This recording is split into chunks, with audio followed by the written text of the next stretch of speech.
All right, hey guys, OFD checking in tonight, and we're going to do a little unboxing or a little unpackaging of a strap that I got, came in the mail today for my Seiko SRP 775, more commonly known in the Seiko lovers industry as the Turtle, the original Turtle. So I've had this watch for a while. I do have a review of this watch up on my channel, guys, so go ahead and check that out if you want. I'll leave a link down below. So I have this right now on a, this is, I think, one of the original Uncle Seiko waffle straps. So it's one of the stiffer ones.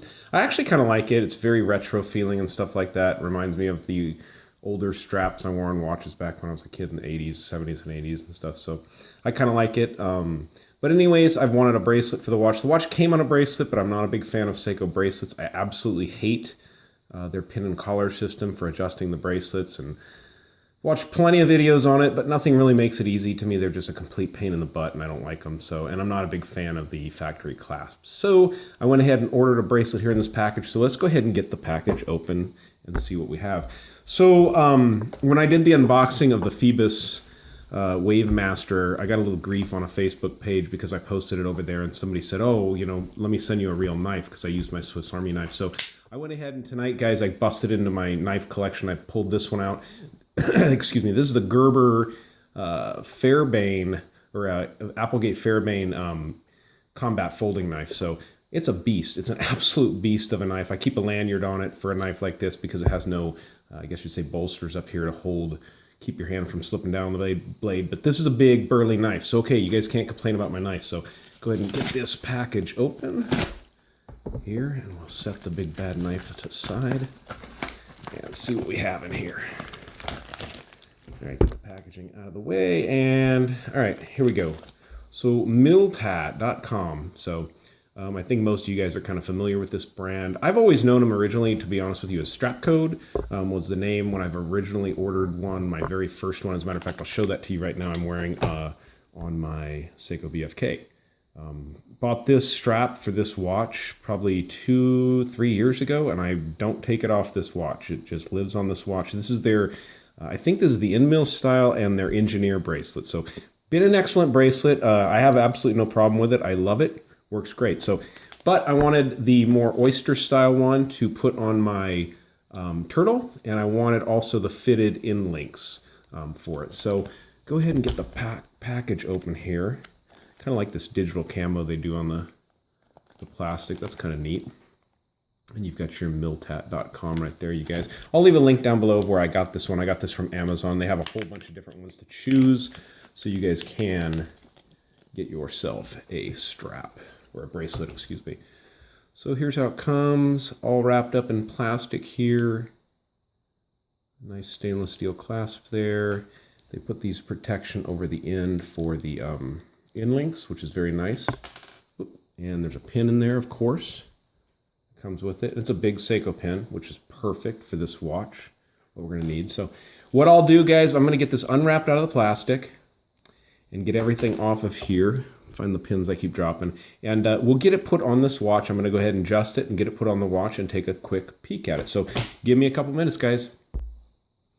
All right, guys, so I'm putting this strap on here, and this is the fitted in link, okay? So this is the one I wanted. So I've got the one side on, and I'm trying to get this other side in. You guys can see this thing is flush up against the case of the watch. I'm going to go ahead and use my pin tool to get this in here.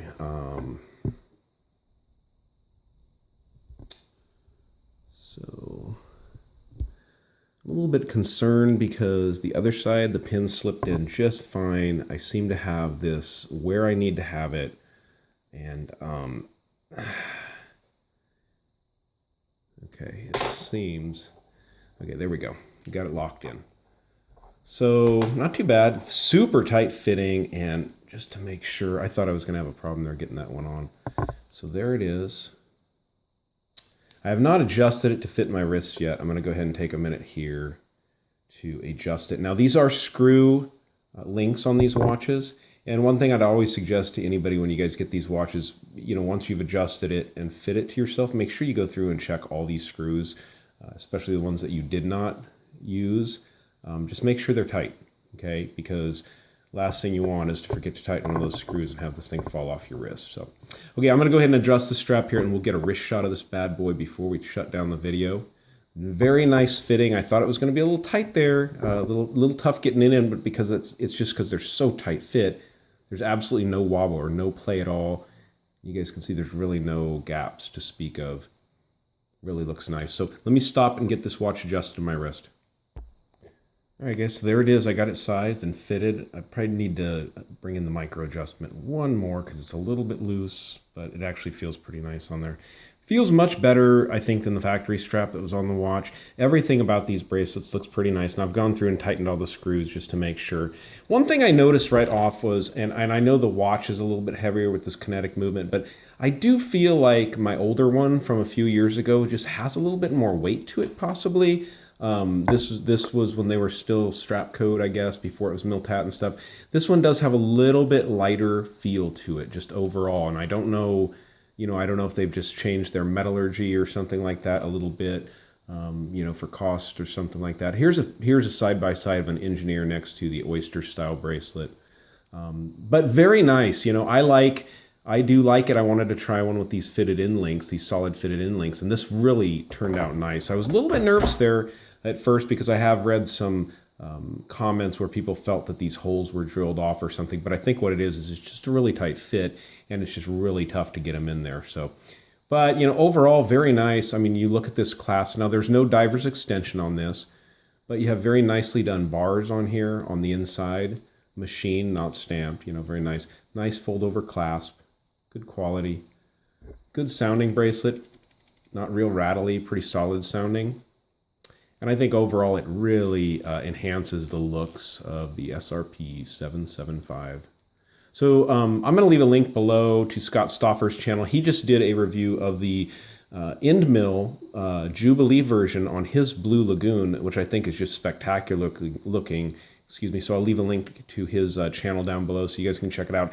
And I'll leave a link to where you guys can pick up these Miltat strap code bracelets on Amazon, because for the money you're paying, I think this one was right around $80. I think they're just an excellent bracelet for the money, and really kind of enhance your turtle if you guys have one. Or you can get these for your SKXs, and I think they're even making some stuff for Orients and stuff like that. So, all right, guys, thanks for tuning in, watching the unpackaging of this Miltat bracelet for my SRP 775. I like the way it looks. I hope you guys do. Go ahead and give me a thumbs up down there at the bottom if you like the video, and if you've not subscribed to the OFD channel, please do. Please do. All right, thanks, guys.